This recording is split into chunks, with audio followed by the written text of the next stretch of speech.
Hi everyone, I'm Alap. This is Zeus Educare. Today we will be beginning our chemistry lessons. Our first chapter is Basic Concepts in Chemistry. In this chapter, we will be learning about what is matter, its properties and further characteristics, about the uncertainty in measurements, about laws of chemical combinations, Dalton's atomic theory, mole concept, atomic masses and molar masses, about stoichiometry and stoichiometric concentrations, and more about the importance of chemistry. Let's begin. What is chemistry? The nature, the transformations, and the observations of matter. In a wider sense, we learn about the constituents of matter, which are atoms and molecules. Hence, chemistry is also defined as the science of atoms and molecules. Before we learn what are atoms and molecules, we need to know what is matter. Matter is anything which has a mass and can occupy a space. Our Earth itself is constituting matter. Earth has a mass and it occupies space. There are three states of matter, which are solids, liquids and gases. So what are these three states? In solid state, the constituents of matter, or the particles rather, are arranged in a compact manner. That is, these particles are restricted in their motion. They do not have a freedom of motion. In solids, they possess a definite shape and a definite volume. In case of liquids, the particles are allowed to move a bit, that is, they have a little bit of freedom of motion. Liquids have a definite volume but not a definite shape.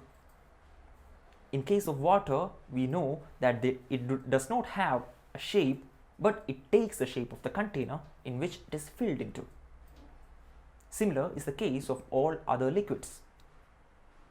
Coming to the case of gases, they do not have a definite shape, nor do they have or possess a definite volume. Here, the particles move randomly in zigzag motion. That is, they are not confined to a particular space. Hence, do not have a definite shape and a definite volume. We will discuss about these three states of matter in detail in our chapter 5, which is named the states of matter. On a macroscopic level or on a bulk level, matter is classified into two, which are pure substances and mixtures. Pure substances are those which are made up of only one type of substance, whereas mixtures are those which are made up of more than two or more than two types of pure substances. These two, pure substances and mixtures, are further classified into two on their own. That is, pure substances are further classified into two, which are elements and compounds. What are elements? Elements exist as single, as in case of metals like sodium, potassium, copper and so on, whereas compounds are a mixture or combination of two or more elements.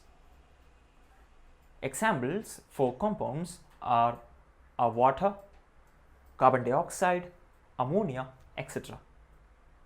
Mixtures are further classified into two, which are homogeneous mixture and heterogeneous mixture. A mixture is said to be a homogeneous mixture if it has the same composition throughout the mixture. Examples of homogeneous mixture are sugar solution, alloys, kerosene, oil and so on. Now, in a heterogeneous mixture, the mixture has a different composition throughout the bulk of it. A common example for a heterogeneous mixture is muddy water, or an unproportionate mixture of two solutions. The rice that we get from ration shops can be considered to be a heterogeneous mixture. Now that we have seen the classification of matter into pure substances and mixtures, we will see the types of properties of matter. The properties of matter are classified into two, which are physical properties and chemical properties. Let's see what are those. Physical properties are those properties which can be observed or identified without a chemical change taking place. For example, the melting point of a substance, the boiling point of a substance, the color of the substance, and so on can be just observed without a change in the composition of the substance. That is, there is no chemical change for the matter that is present. Such changes are termed as physical changes. Whereas in case of a chemical change, for these to be observed, a chemical reaction has to take place. Examples for chemical changes are the acidity, the basicity, and the combustibility. What are the common chemical changes that we see around us in day-to-day life? Try and find out yourselves.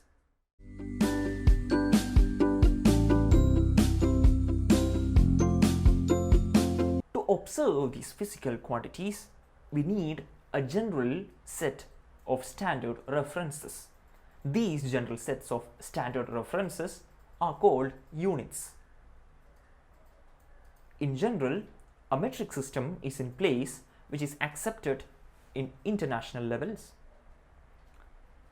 and this system is known as the International System of Units, or the SI units, which is the abbreviation for Les Systèmes Internationaux de Unités. It is a French system which is now accepted universally.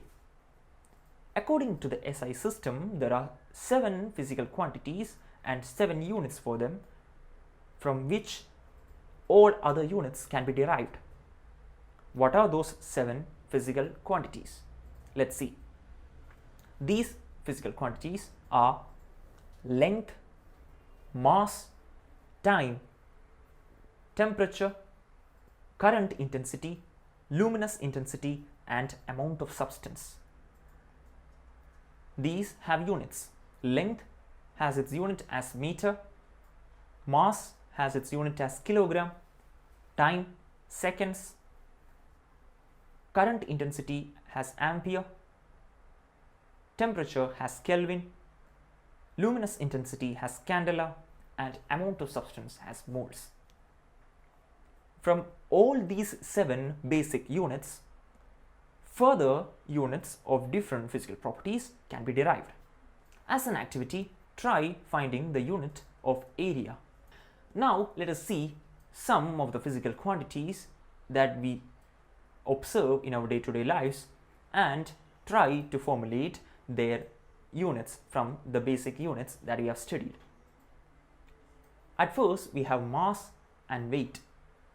Mass is simply the amount of substance that is present in a given matter, whereas weight is the force that is exerted by the gravitational force on certain matter. We must be aware not to confuse ourselves with these two, that is mass and weight. Mass remains constant wherever we go, that is in whichever place of the universe. Mass of a substance, let's say my mass is constant, that is, if I am weighing around 75 kgs in Earth, I will have the same mass in Saturn, in Jupiter, in outer space, anywhere, irrespective of the gravitational force. But weight differs. A substance's weight on Earth is different from that on Moon or on Sun, and so on. It depends completely on the gravitational pull of the place where it is placed. Now we have the unit or the SI unit of mass as kilogram. For laboratory purposes, we take the unit of mass to be gram in general. Next physical quantity is volume. Volume is the total amount of substance that is contained in a given space. Volume has dimensions of L cube, that is length cubed. We know that our basic unit for length is meter. Hence, the SI unit of volume becomes meter cube. In general, we use the unit liter to express volume. 1 liter is equal to 1000 milliliters, which is 10 raised to 3 milliliters. 1000 milliliters in turn is equal to 1000 centimeter cube, which is 1 dm cube. That is 10 centimeters is equal to 1 decimeter. Hence, 1000 centimeter cube equals 1 decimeter cube. As a result, we get that 1 liter is equal to 1 decimeter cube. It must be noted carefully that the SI unit for volume is meter cube. Now that we have known what is mass and what is volume, we will introduce ourselves to density. What is density? Density is nothing but the ratio of mass and volume. Density is equal to mass by volume. Hence, it will have a unit which is the SI unit of mass divided by SI unit of volume, that is kilogram per meter cube. Another physical quantity is temperature. Temperature has an SI unit of Kelvin. It is generally expressed in terms of degree Celsius or degree Fahrenheit. The relation between Fahrenheit and degree Celsius and Kelvin and degree Celsius is given. That is, to express degree Celsius in terms of Fahrenheit, we must divide it by a factor of 9 by 5 and add 32 to it.